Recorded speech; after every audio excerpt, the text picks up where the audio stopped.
India voice, आपकी सोच, आपकी आवाज। नमस्कार, इंडिया वॉइस देख रहे हैं आप और मैं हूं आपके साथ प्रज्ञा मिश्रा। खबर हरियाणा में आप सभी का स्वागत है। रुक कर लेते हैं खबरों की ओर। हरियाणा के मुख्यमंत्री नायब सिंह सैनी चंडीगढ़ स्थित हरियाणा सिविल सचिवालय पहुंचे, जहां उन्होंने राज्य कैबिनेट की एक अहम बैठक की अध्यक्षता की। इस बैठक में स्वास्थ्य विभाग में भर्ती नियमों और अन्य प्रमुख प्रशासनिक फैसलों पर चर्चा की गई।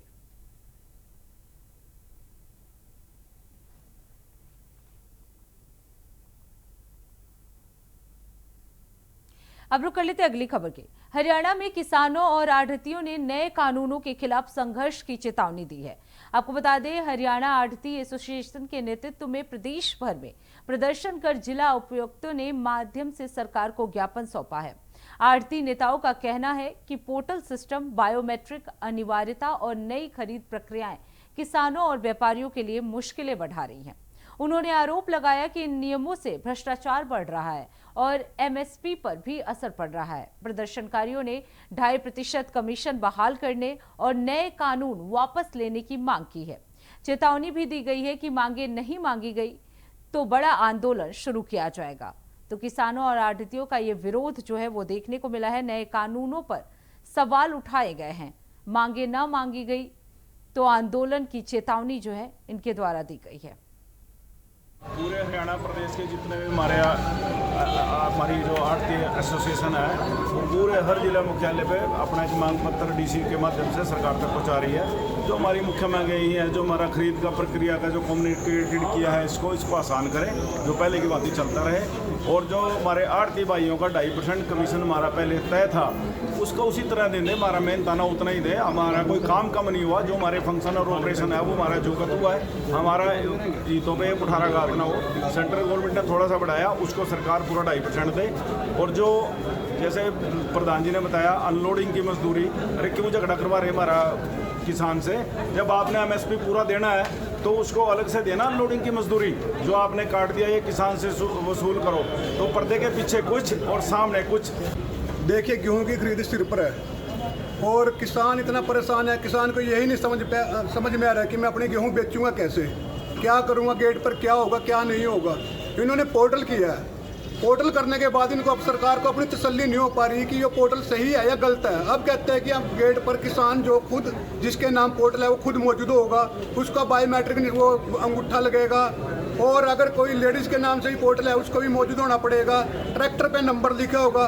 कई किसान ऐसे हैं जो किराए पे लेके आते हैं, कोई रेडी में लेके आता है, कोई बुग्गी जोटे में लेके आता है, कोई टेम्पो में लेके आता है। तो मतलब एक ट्रैली के अंदर 4 किसानों की फसल आती है। आप प्रैक्टिकल आकर देखो होता क्या है। ऐसे पॉसिबल नहीं है। जैसे नए नए कानून बनाए जा रहे हैं, किसान को परेशान किया जा रहा है। जब इन्होंने पोर्टल कर दिया है, पोर्टल का वेरीफाई है, 10 बार हो गया, एक खेत में खड़े होकर 4 जगह फोटो लेकर इन्होंने पोर्टल को वेरीफाई कर दिया, तो इनकी कमी किस चीज़ की रहेगी इनको? अब किसान को अपनी फसल आराम से बेचने दो, क्यों उसको परेशान किया जा रहा है? हर सीजन में यही काम होता है इनके साथ।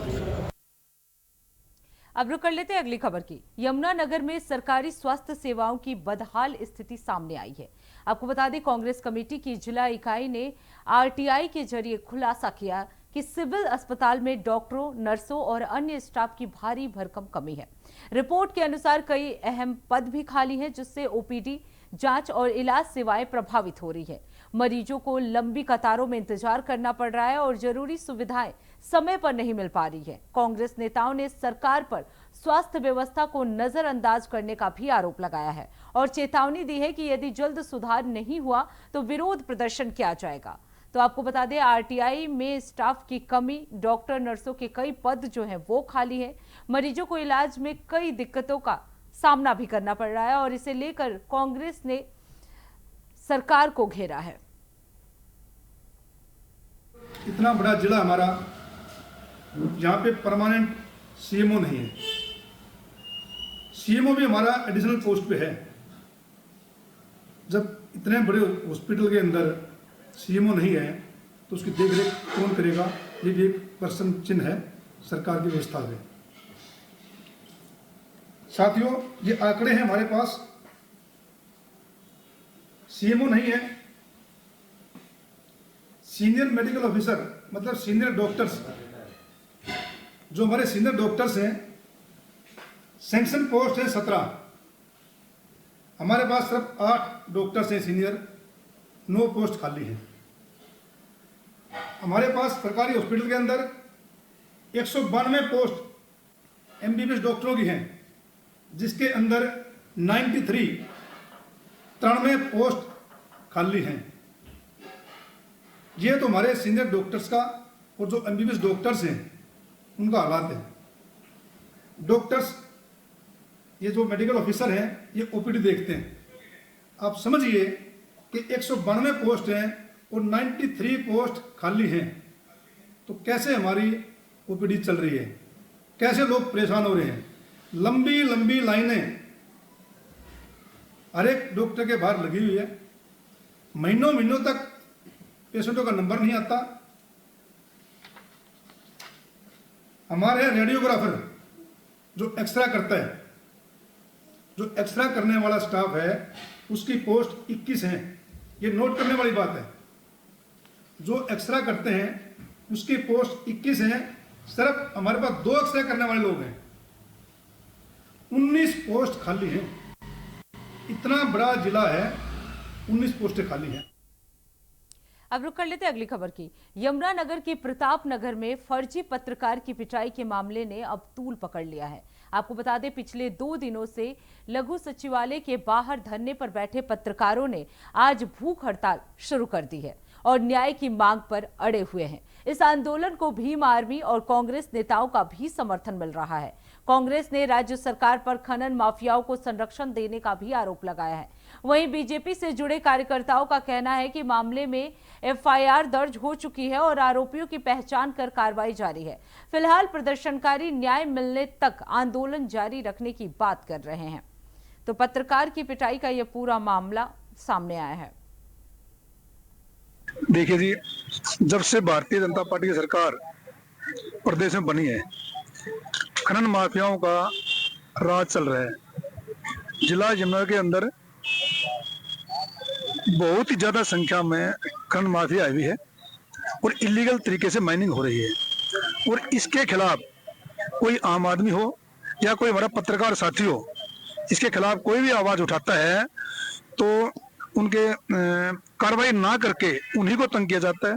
और आज हम जिला कांग्रेस कमेटी की तरफ से इन सभी अपने पत्रकार भाइयों को अपना समर्थन देने के लिए यहाँ पहुंचे हैं। और बड़ी दुर्भाग्य की बात है कि कार्रवाई करनी चाहिए खनन माफियाओं के खिलाफ और वापस तंग किया जा रहा है पत्रकारों को। इतने दिन हो गए हैं, क्या एक्शन लिया सरकार ने, प्रशासन क्या कर रहा है? हरियाणा में बीजेपी की सरकार बनी है तब से जो है, मैं तो कहूँगा हमारे जिले में यमुनानगर में तो जो है तब से ही अवैध खनन हो रहा है।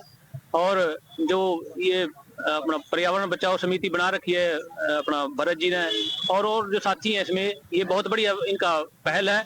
क्योंकि इससे हालात ये है कि इतने 60 फुट जो है गहरे खड्डे खोद दिए गए वो है जहाँ जो माइनिंग कर रहे हैं लोग। और उसमें जो है ये आने वाले समय में हमारे जिले के लिए और हरियाणा के लिए बहुत बड़ा खतरे का मामला है। बस वो ये घटना 1 मार्च की है जी, जिसमें एफआईआर लॉन्च हो गई थी और इसमें अभी एक अपराधी है जो वो उसकी जमानत भी हो गई है सर। उसके बाद जो बाकी के 15-20 लोग हैं वो घर से फरार हैं। उसके बाद हमने एसपी साहब से मिले, एसपी साहब डीसी साहब डिप्टी साहब के पास भेज देते हैं और डिप्टी साहब एसपी साहब के भेज देते हैं। बस हम गोल वहीं पे। अब रुक कर लेते हैं अगली खबर की। यमुनानगर के ढेहा बस्ती में छेड़छाड़ के आरोप को लेकर 2 गुटों के बीच विवाद हिंसक झड़प में बदल गया। देखते ही देखते दोनों पक्षों के बीच जमकर पथराव हुआ, जिसमें कई लोग घायल हो गए। घटना के बाद इलाके में अफरा तफरी मच गई और कुछ घरों में तोड़फोड़ भी हुई। सूचना मिलते ही पुलिस मौके पर पहुंची और कड़ी मशक्कत के बाद हालात पर काबू पाया गया। इस दौरान पुलिसकर्मी भी घायल हो गए। घायलों को अस्पताल में भर्ती कराया गया है और गांव में पुलिस बल तैनात कर दिए गए हैं। पुलिस ने मामले की जांच शुरू कर दी है और दोषियों पर सख्त कार्रवाई की बात कही जा रही है।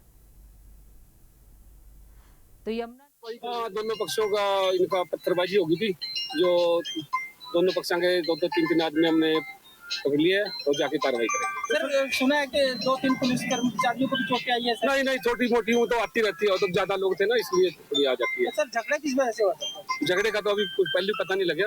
हमारे झगड़े इस मुद्दे पे हुआ है सर।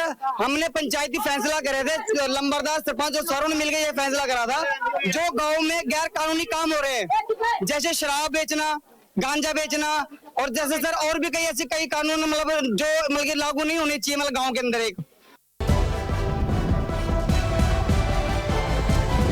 इंडिया वॉइस, आपकी सोच, आपकी आवाज।